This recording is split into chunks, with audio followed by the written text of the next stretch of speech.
प्रिय छात्रों नमस्कार। एक बार फिर स्वागत है आपका आपके अपने चैनल मल्टी एजुकेशन में। मैं हूं राहुल और आज की वीडियो में सीखेंगे एनसीईआरटी गणित कक्षा 10वीं प्रश्नावली 1.2 का प्रश्न नंबर 2। इसमें प्रश्न नंबर 2 में दिया है पूर्णांकों के निम्नलिखित युग्मों के एचसीएफ और एलसीएम ज्ञात कीजिए। जिसमें पहला है 26 और 91, 510 और 92 और तीसरा दिया है 336 और 54। तो इनका बारी बारी से एलसीएम और एचसीएफ निकालेंगे।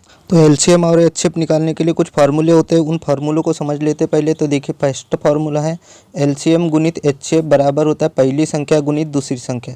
यानी एलसीएम और एचसीएफ का जब गुना करते हैं तो वो पहली संख्या और दूसरी संख्या के बराबर होता है, यानी पहली संख्या और दूसरी संख्या के गुणनफल के बराबर होता है। अब उसमें से एलसीएम का मान निकालना है तो एचसीएफ को इसके बटे में ला लेंगे। तो एलसीएम इज इक्वल टू पहली संख्या गुणित दूसरी संख्या बटे में आ जाएगा एचसीएफ। इस प्रकार एलसीएम इज इक्वल टू हो जाएगा पहली संख्या गुणित दूसरी संख्या बटे एचसीएफ।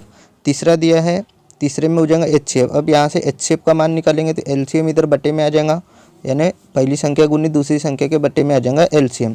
तो एचसीएफ इज इक्वल टू होता है पहली संख्या गुणित दूसरी संख्या बटे एलसीएम। अब चलते हैं क्वेश्चन की ओर। क्वेश्चन अब देखिए क्वेश्चन में दिया है 26 और 91। तो 26 और 91 का हमें एचसीएफ निकालना है और एचसीएफ और एलसीएम निकालना है। तो सबसे पहले अब इसको हल करेंगे तो यहाँ लिखेंगे हल। इसमें लिखेंगे दिया है पूर्णांक, हमारे पास पूर्णांक दिया है 26 और 91। तो इसका क्या करेंगे, 26 और 91 के सबसे पहले फैक्टर निकाल लेंगे।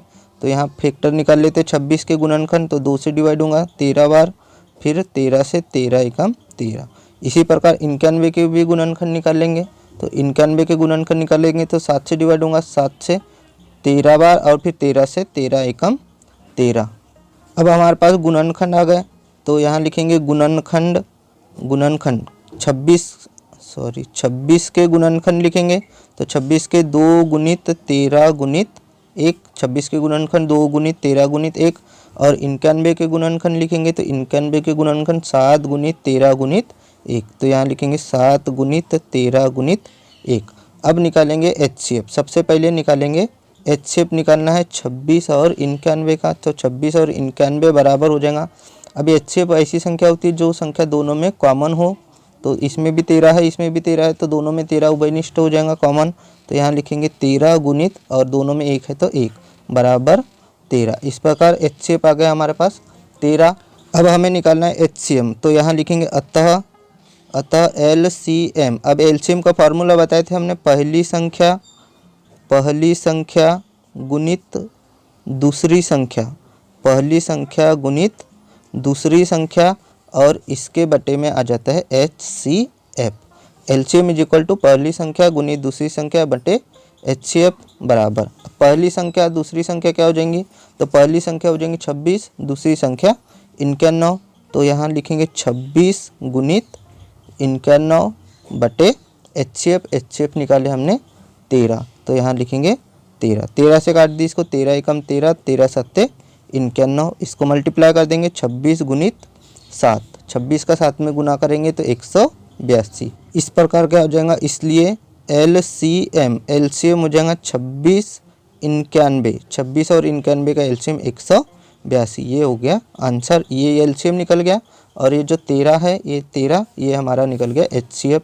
तो ये भी आंसर। तो एचसीएफ हो जाएगा 13 और एलसीएम हो जाएगा 182। तो आई होप वीडियो अच्छा लग रहा होगा तो वीडियो को लाइक करें, चैनल पर नए हैं तो चैनल को सब्सक्राइब कर लीजिए।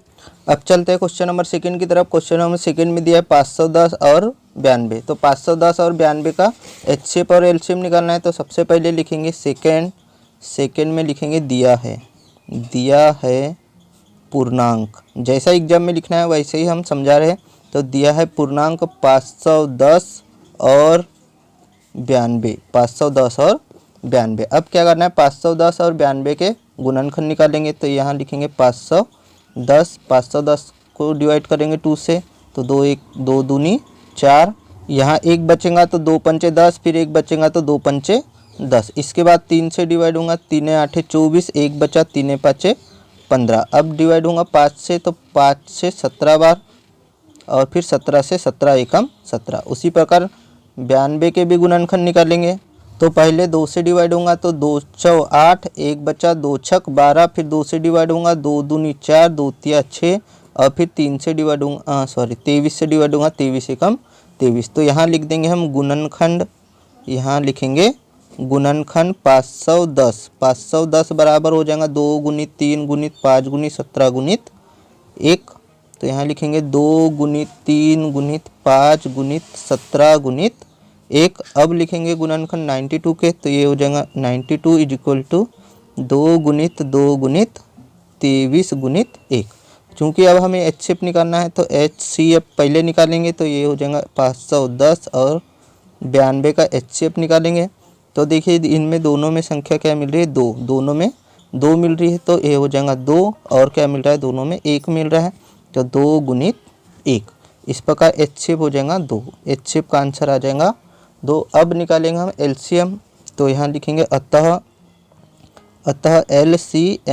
LCM बराबर होता है पहली संख्या गुणित दूसरी संख्या। अभी फॉर्मूला बताए थे हमने, पहली संख्या गुणित दूसरी संख्या बटे LCM निकालना है तो बटे में आ जाएगा HCF। हमेशा याद रखना है, अगर LCM निकालना है तो बटे में HCF आएगा और HCF निकालना है तो बटे में LCM आ जाएगा। तो अभी हमें LCM निकालना है तो हमने बटे में HCF लिखे। अब क्या है, इसमें वैल्यू पुट करेंगे तो पहली संख्या हो जाएंगी 510 गुणित दूसरी संख्या ले लेंगे 92 यानी 92 बटे HCF निकल गया हमारा 2 से काट देंगे इसको, 2 एकम 2, ये 2 से 2 चौ 8, 1 बचा 2 छक 12, हाँ बच गया 510 गुणित 46 और 510 और 46 का गुना कर देंगे तो ये आ जाएगा 23,460। ये हो गया आंसर, ये हमारा निकल गया LCM। तो LCM का आंसर हो गया 23,460 और HCF निकल गया 2। अब चलते थर्ड पे, थर्ड में दिया 336 और 54, तो दिया है पूर्णांक 336 और 54, तो 336 और 54 के गुणनखंड निकालेंगे। तो पहले लिख दिया हमने यहाँ पर 336 के गुणनखंड निकालेंगे, 2 से डिवाइड होगा 2 एकम 2, यहाँ 1 बचा 2 छक 12, 1 बचा 2 आठी 16, फिर 2 से भाग जाएगा तो 2 आठी 16, 2 चौ 8, फिर 2 से भाग जाएगा 2 चौ 8, 2 दूनी 4, फिर 2 से भाग जाएगा 2 दूनी 4, 2 एकम 2, फिर 3 से 3 7 21 और अब 7 से 7 एकम 7। उसके बाद 54 के भी गुणनखंड निकाल लेंगे ऐसी, तो 54 के तो 2 से डिवाइड होगा 2 दूनी 4, 1 बचा 2 7 14, फिर 3 से 3 9 27, फिर 3 से डिवाइड होगा 3 3 9 और फिर 3 से डिवाइड होगा 3 एकम 3। अब यहाँ लिखेंगे गुणनखंड, यहाँ लिखेंगे गुणनखंड निकाल लेंगे हम 336, तो 336 बराबर 1 2 3 4, 4 बार 2 आया, तो 2 गुणित 2 गुणित 2 गुणित 2 गुणित 3 गुणित 7 गुणित 3 गुणित 7 और गुणित 1, ये वाला 1 भी लिखना है। अब उसके बाद में हो जाएगा 54 के गुणनखंड 54, तो 54 बराबर हो जाएगा 2 गुणित 3 गुणित 3 गुणित 3, तो 2 गुणित 3 गुणित 3 गुणित 3 गुणित और ये 1 नीचे का। अब निकालेंगे HCF, तो HCF निकालने के लिए क्या हो जाएगा, तो HCF निकालेंगे 336 और 54 के, 336 और 54। HCF ऐसी संख्या दोनों में कॉमन हो, तो इसमें भी 2 है इसमें भी 2 है, तो यहाँ लिखेंगे 2।